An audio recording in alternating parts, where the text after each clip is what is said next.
اللہ کو جنہوں نے اس موقع سے دو کتابیں عام کی ہیں، ایک عظمت قرآن ہے اور دوسری کتاب خلاصۃ الفرائض، یعنی وہی ہمارا موضوع ہے جو دوسری کتاب ہے۔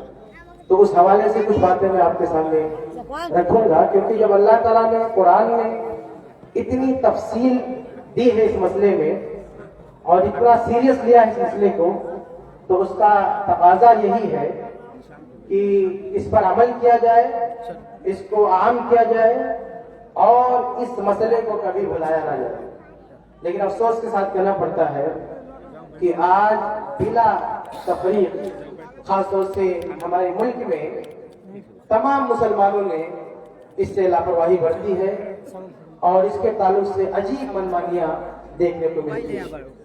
وراثت کے مسئلے میں قرآن کے واضح احکامات ہونے کے باوجود بھی لوگ اپنی منمانی کرتے ہیں، خاص طور سے خواتین کا حصہ مار لیا جاتا ہے، ان کا حصہ انہیں نہیں دیا جاتا، جبکہ اللہ رب العالمین نے ان کے حقوق کے تعلق سے خصوصی تاکید کی، احادیث میں خصوصی تاکید نہیں کی، بلکہ قرآن مجید کی جو وراثت کی آیات ہیں ان کا شان نزول ہی ایک خاتون صحابی کا مطالبہ ہے حق کے وراثت کی۔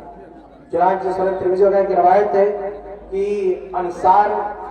ایک انصاری صحابی سعد بن نبی رضی اللہ تعالیٰ عنہ جو مدینہ میں انصار میں بڑے مالدار تھے، بلکہ صحیح بخاری میں ان کے خود کے الفاظ ہیں کہ انی اکثر الانصار مالا، کہ انصار میں سب سے زیادہ مال میرے پاس ہے۔ یہ جنگ احد میں شہید ہوئے تو اس وقت تک اللہ تعالیٰ نے وراثت کی آیتیں نازل نہیں کی تھی، پرانا دستور یہ چلا آ رہا تھا کہ مرد لوگ جائیداد لے لیتے تھے، خواتین کو نہیں ملتا تھا۔ لیکن سعد بن نبی رضی اللہ تعالیٰ عنہ میدان جنگ میں گئے اور شہید ہو گئے، اللہ کی راہ میں جان دے دی، لیکن نتیجے میں ان کا پورا پریوار، ان کی بیوی، ان کا بیٹا نہیں تھا، ان کی بیوی، ان کی بیٹیاں، ان کی ساری جائیداد دیکھتے دیکھتے چھین لی، ان کے بھائی بھی لے لیا، ان کو کچھ نہیں ملا۔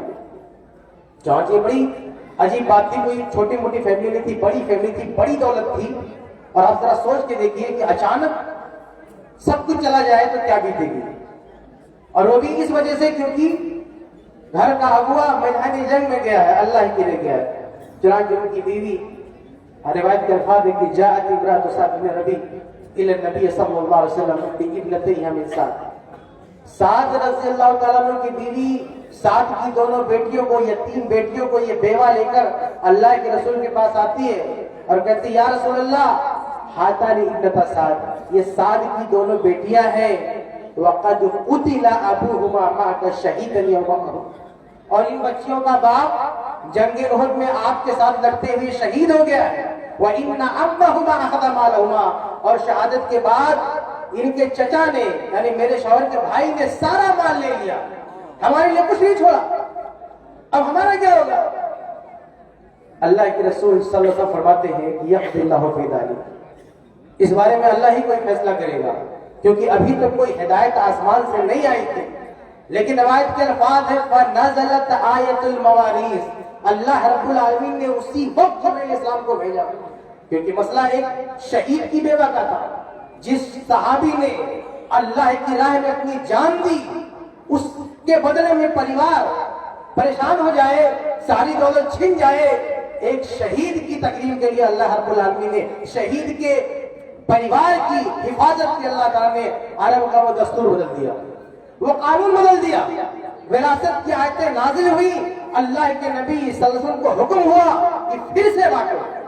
جہاں روایت کا الفاظ ہے کہ فَبَعْثَ إِلَىٰ أَمِّهِمَا، اللہ کے نبی صلی اللہ علیہ وسلم نے ان بچوں کے چچا کو بلوایا، اور یہ پہلا واقعہ تھا عرب کی سرزمین پر، اسلامی تاریخ کا یہ پہلا وراثت کا کیس تھا کہ قرآن کے مطابق وراثت بٹنے جا رہی ہے۔